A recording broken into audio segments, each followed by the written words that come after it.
अंग्रेज जितने बर्बर थे उतने ही धूर्त भी थे।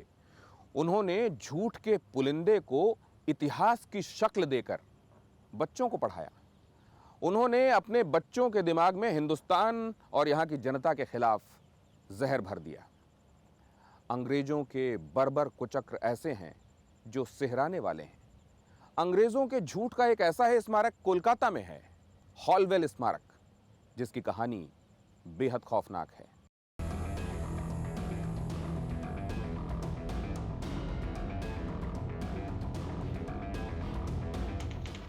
बीबीडी बाग, कोलकाता।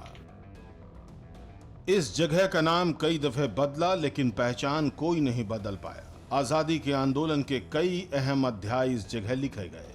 कोलकाता के इस पवित्र धाम की मौजूदा पहचान 3 स्वतंत्रता सेनानियों से है, जिनके नाम बिनोय, बादल, दिनेश हैं, जिन्होंने 8 दिसंबर 1930 को क्रूर अंग्रेज अफसर NS सिम्पसन को करनी की सजा दी थी।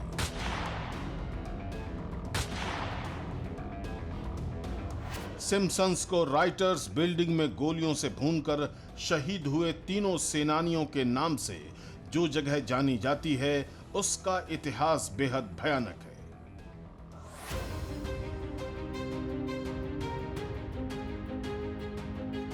बात उन दिनों की है जब अंग्रेज इस देश में कारोबारी बनकर आए थे। तब बंगाल के नवाब सिराजुद्दौला थे। नवाबों ने अंग्रेजों के आगे झुकने से इनकार कर दिया। ईस्ट इंडिया कंपनी ने बंगाल पर हमला कर दिया। वो 16 जून 1756 की तारीख थी। नवाब की सेना ने कोलकाता को घेर लिया था।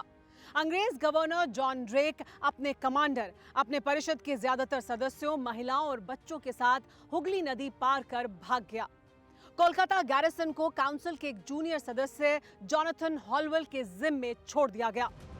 इसी जोनाथन हॉलवेल ने खुद को महान साबित करने के लिए एक मन गढ़ंत कहानी गढ़ी।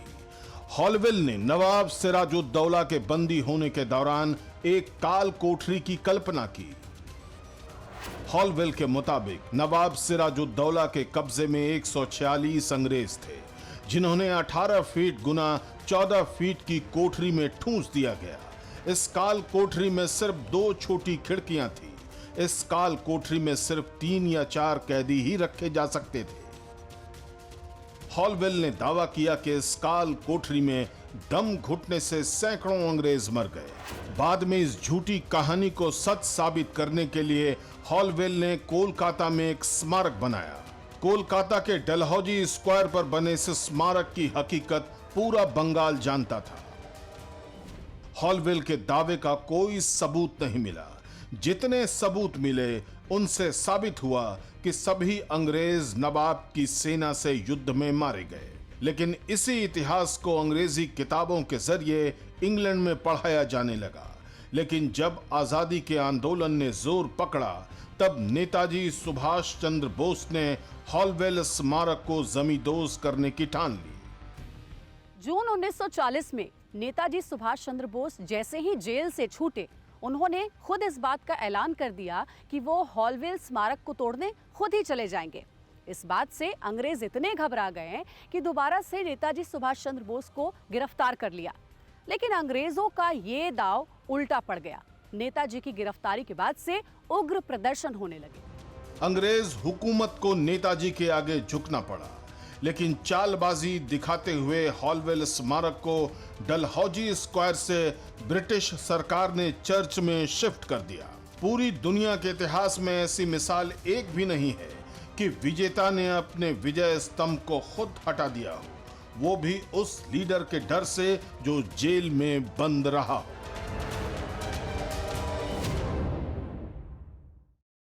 भारतीय स्वतंत्रता संग्राम सिर्फ एक मुल्क तक ही सीमित नहीं था, बल्कि दुनिया के दूसरे देशों में बसे भारतीय भी इस आंदोलन का हिस्सा थे। गदर पार्टी इन्हीं में से एक थी। 15 जुलाई 1913 को अमेरिका के सैन फ्रांसिस्को में गदर पार्टी का गठन हुआ था। सोहन सिंह भाकना, करतार सिंह और लाला हरदयाल जैसे लीडर इस पार्टी की पहचान थे।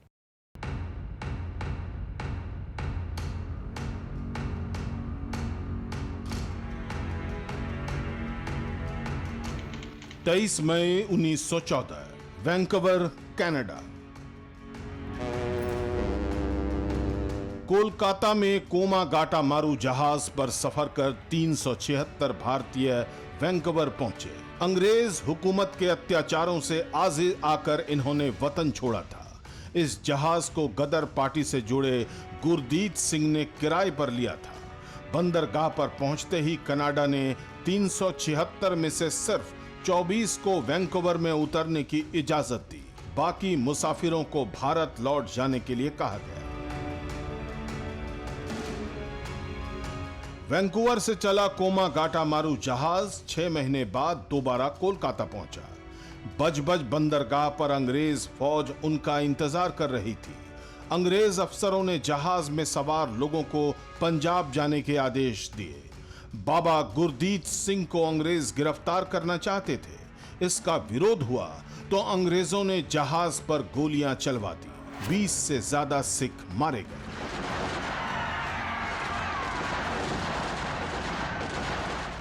कोमागाटा मारू नरसंहार ने आजादी की लड़ाई को प्रचंड कर दिया।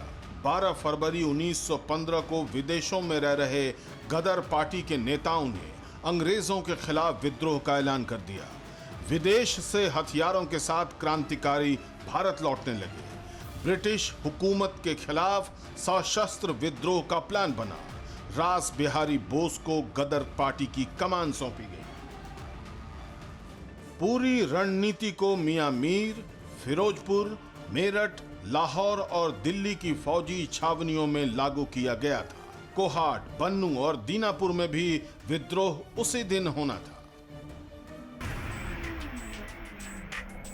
क्रांतिकारियों का मकसद अंग्रेजों को टोटल सरेंडर करवाने का था, लेकिन सेना में विद्रोह के प्लान की भनक अंग्रेजों को लग गई। इन छावनियों से हथियार हटा लिए गए। बारूद के गोदामों को दूसरी जगह शिफ्ट कर दिया गया। इसके बाद गदर पार्टी के क्रांतिकारियों को गिरफ्तार कर फांसी दी जाने लगी। 30 मार्च 1916 को 4 नेताओं को फांसी की सजा दी गई और 45 को उम्र कैद। गदर आंदोलन के सिपाहियों पर सितम ने देश के नौजवानों का खून खौला दिया। भगत सिंह जैसे क्रांतिकारियों ने गदर आंदोलन से प्रभावित होकर अंग्रेजों से लोहा लिया।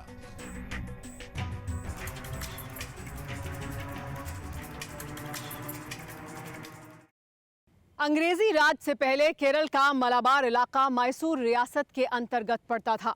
यहां पर अंग्रेजों ने टिप्पू सुल्तान को हराकर अपना राज कायम किया। इस इलाके में रहने वाले मलयाली मुसलमानों को मोपला कहा जाता है।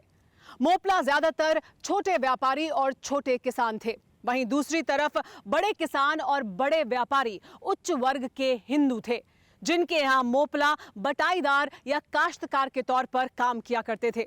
अंग्रेजी हुकूमत से त्रस्त आकर मोपला मुसलमानों ने अंग्रेजों के खिलाफ विद्रोह कर दिया।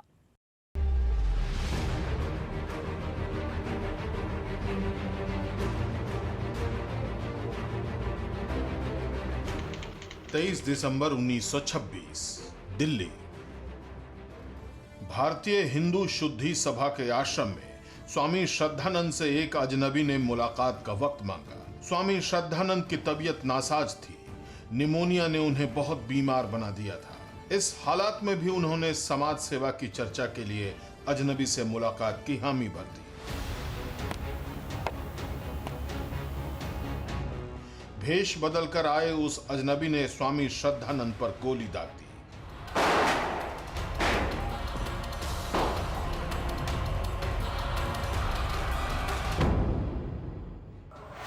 अंग्रेजी राज में आर्य समाज के संत की हत्या करने वाले का नाम था अब्दुल राशिद। स्वामी श्रद्धानंद का हत्यारा उनके अभियान से खफा था।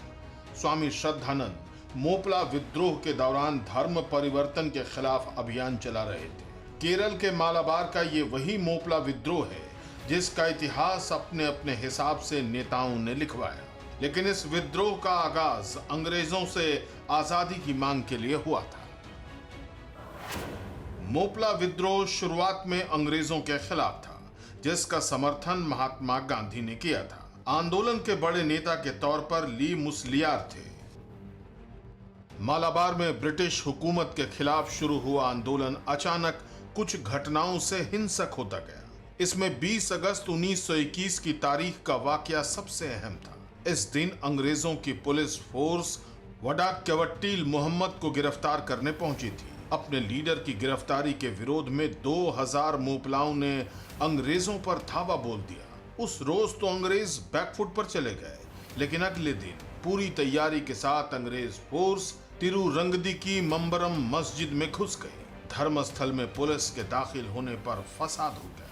अंग्रेजों ने फायरिंग कर दी, जिसमें कई मोपला विद्रोही मारे गए।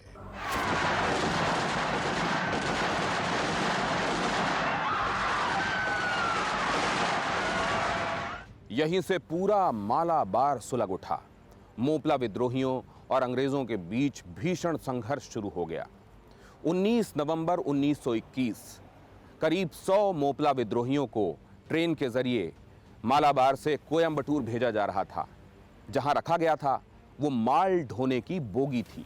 5 घंटे बाद जब बोगी का दरवाजा खोला गया, सभी मोपला विद्रोही मौत की नींद सो चुके थे। इस नरसंहार ने मोपला विद्रोहियों को भड़का दिया, लेकिन तभी अंग्रेजों ने बड़ी चाल चल दी।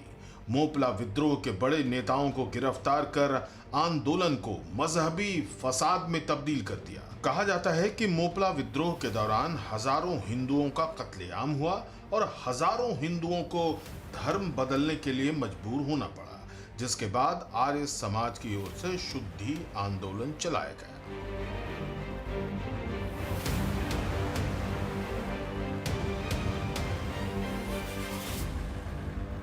परवाह देश की, सोमवार से शुक्रवार रात 10 बजे TV9 भारतवर्ष पर।